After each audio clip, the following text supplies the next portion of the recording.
सिपाही, हाय सिपाही, आओ सिपाही। सिपाही देखिए, महाराज उदयभान सिंह काफी दिन हो चुके हैं, अंधा होकर बैठा है। और सिपाही, मैं तो यही चाहता हूं कि उदयभान सिंह जिस तरह अपाहिज की जिंदगी जी रहा है, इसी तरह जीता रहे। ये साला कभी अब ठीक ही ना हो, क्योंकि सिपाही तुम जानते हो कि महाराज की नजरों में हमारी कोई इज्जत नहीं है।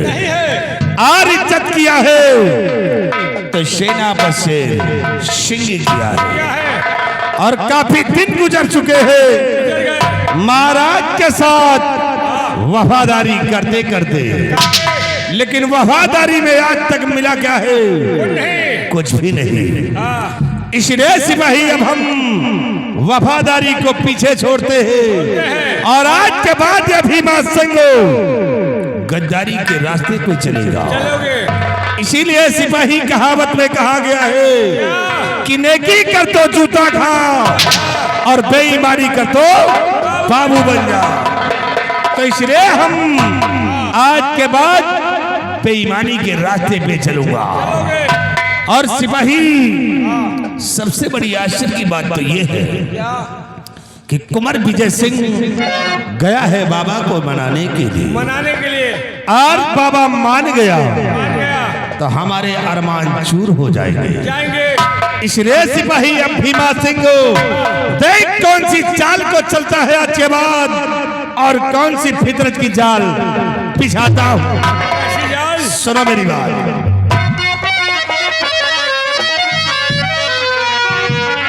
तो इस पद पे तैनात हुए गुजरे 12 साल।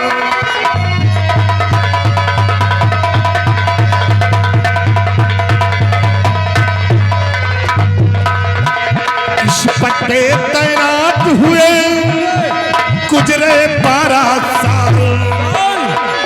और कभी नहीं किया उदयभान नभ,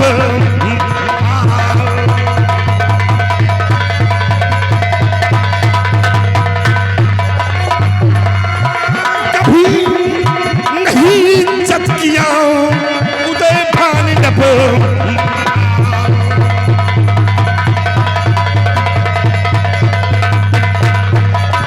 उदयभान नभ पाली अब सारा मजा चखामू। उदयभान नभ पाली अब सारा मजा चखामू। और गिरफ तार कर शहंशाह को बंदी घर को जामू।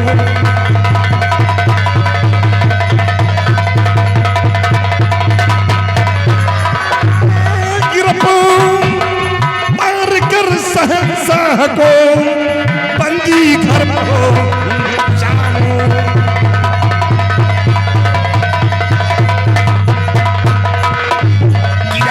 विद्यावती को भाई दूल्हन उसे बनाऊं। महारानी विद्यावती को अपनी दूल्हन बनाऊंगा। किरानी विद्यावती को भाई दूल्हन उसे बनाऊं।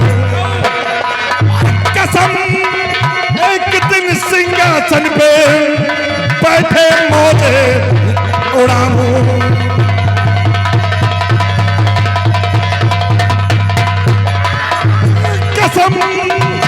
एक दिन सिंहासन पे बैठे मौजे उड़ाऊं।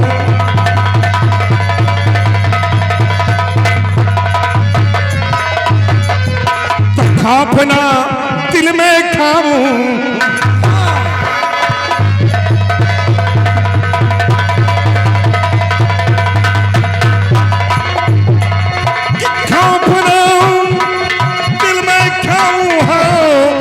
और संत को जान मिटाऊं।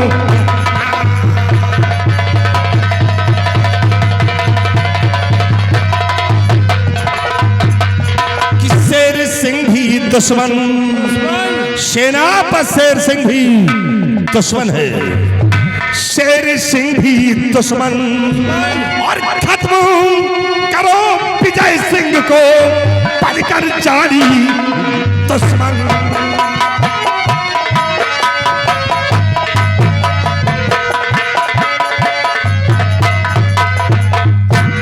सिपाही सबसे पहले हम चलेंगे बियाबान जंगल, और बियाबान जंगल में संत को मिटाना है, क्योंकि अगर वो संत जिंदा रहा तो महाराज की आंखें ठीक हो सकती है। इसलिए हमें सबसे पहले उस संत का खून करना है, और साथ साथ विजय सिंह मिल गया तब उसका भी नामो निशान मिटा देना है। तो आओ चलते हैं हम बियाबान जंगल। आमरी शाह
अगर किसी अंधे की आंख में लगा दिया जाए तो उसकी आंखों में रोशनी आ जाए, भले ही किसी चंद का दिया हुआ श्राप ही क्यों ना हो, वो श्राप भी कट जाएगा, लेकिन आंखों में रोशनी आ जाएगी।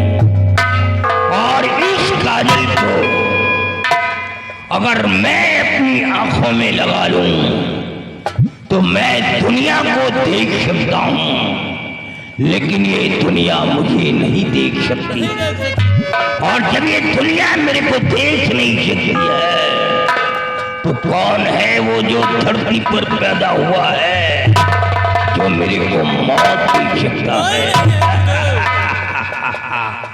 जिसकी रखवाली हमारे खतरनाक दैत्य करते हैं, और हमारे बॉर्डर की रखवाली हमारी खुद की बेटी गीता करती है। जाओ जरा बॉर्डर से गीता को बुला करके ले आओ, मैं अपनी बेटी से मिलना चाहता हूँ।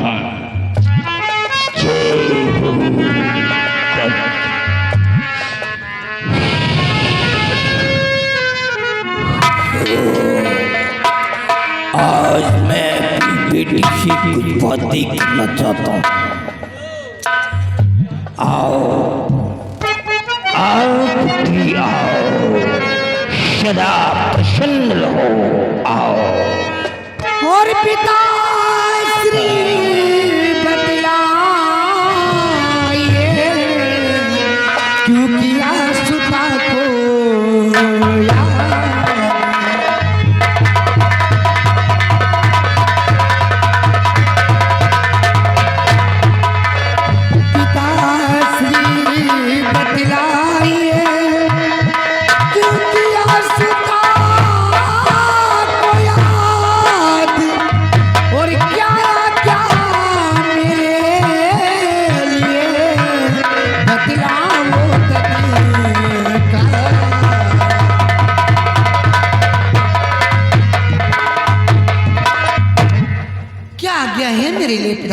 ये हमारी इकलौती बेटी है,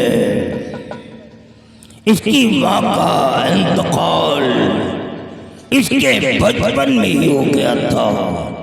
उस समय हमारी बेटी मात्र 1 साल की थी। मैंने इसकी परवरिश माँ बन करके किया है, माँ का प्यार दिया है, जो हमारी आंखों की तारा है। सुनो बेटे, किसने बुलाया है तुम्हें? सुनो। बेटी गीता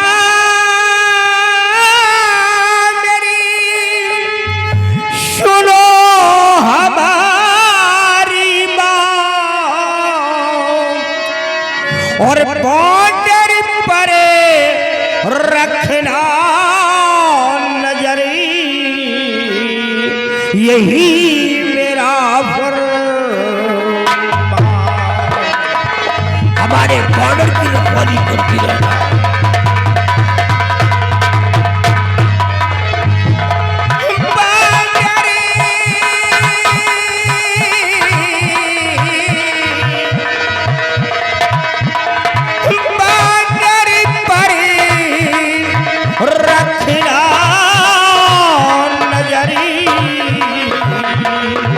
यही मेरा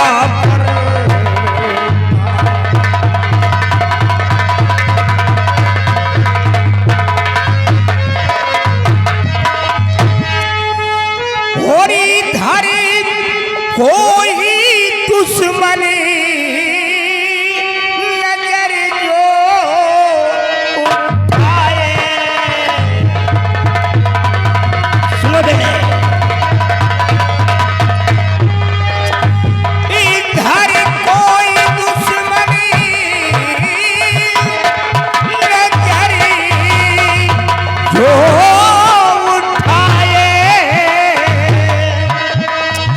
और मिटा दो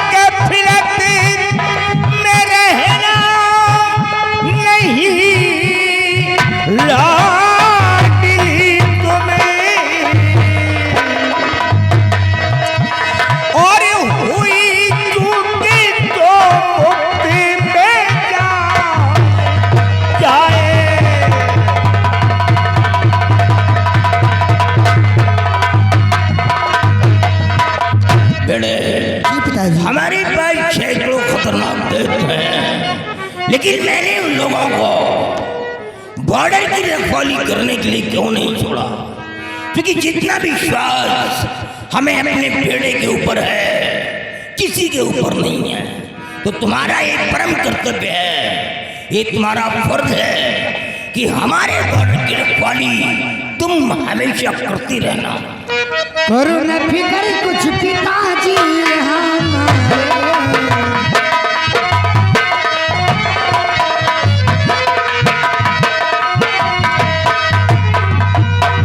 और करो न फिकर कुछ पिताजी हमारे, और भला कैसे आएगा रहते हमारे, भला कैसे आएगा रहते हमारे। कदम जो हमारी तरफ को बढ़ाए, कदम जो हमारी तरफ को बढ़ाए, मिटा दूंगी मैं नाम उसका जहां,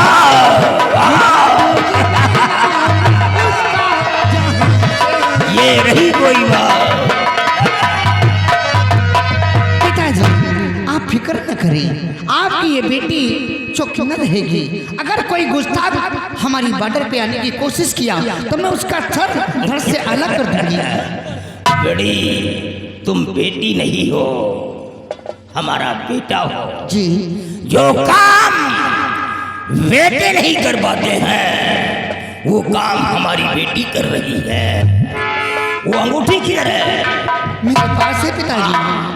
अंगूठी बेटी तेरी जिंदगी है। जी अगर ये अंगूठी तेरे हाथ से निकल गई तो तेरी जान मुश्किल में पड़ सकती है। जी और अंगूठी जब तक तेरे हाथ में रहेगी दुनिया का कोई भी जादू तेरे पर असर नहीं करेगा। जी भले ही अफ्रीका का काला जादू ही क्यों ना हो, अफ्रीका का जादू भी फेल हो जाएगा, लेकिन तेरा एक बाल भी बांका नहीं होगा। तो अंगूठी गायब नहीं होनी चाहिए। जी पिताजी। और हाँ, आज तक मैंने 7 लोगों की बलि चढ़ा दिया है। जी 7 लोगों की गर्दन काट करके काली का खप्पर भरा है मैंने। कहीं ऐसा ना हो कि कोई 8वां ना आ जाए, इसलिए बड़ी ही सतर्कता से तुम बॉर्डर की रखवाली करना। जी पिताजी। हाँ, लेकिन जाने से पहले एक नसीहत लेती जाओ बेटे। क्या पिताजी? ये तुम्हारा पिता एक महान जादूगर त्रिकाल देव बांग्लादेश का है। इसका सर कट सकता है लेकिन कभी सर झुक नहीं सकता है। कोई ऐसा गलत कार्य नहीं करना जिसके बदले में तेरे पिता का सर झुक जाए, नहीं तो मैं माफ नहीं करूंगा। पिताजी मैं आपकी बेटी हूँ, गर्दन तो कटा सकती हूँ लेकिन अपने पिता का सर शर्म से झुका नहीं सकती हूँ। शाबाश बेटी, जाओ जाओ बॉर्डर की रखवाली करो, जाओ।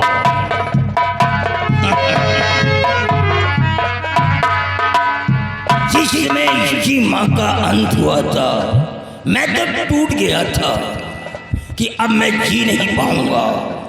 मेरी पत्नी बहुत बड़ी जादूगरनी थी, वो मंत्रों को यूज कर रही थी, तपस्या कर रही थी, और अचानक उसकी जबान लड़खड़ा गई और तपस्या करते ही समय उसकी मौत हो गई।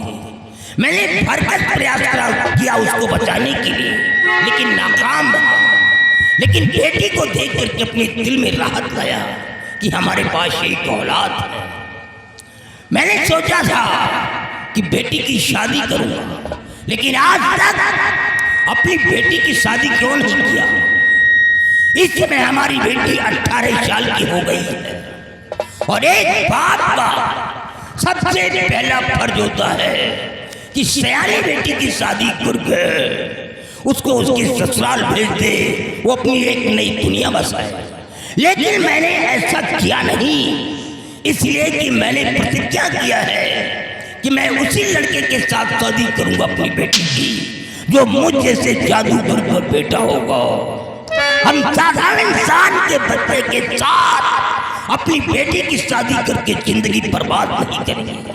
अरे हमारे पास अरबों खरबों की दौलत है, अकूत संपत्ति मेरे पास है। बेटी के अलावा मेरे पास कौन है?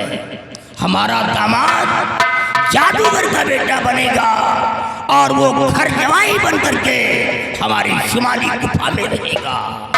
अब वो दिन दूर नहीं, एक ना एक दिन तो मुझे कोई ना कोई दामाद मिल ही जाएगा। आओ हमारी जान।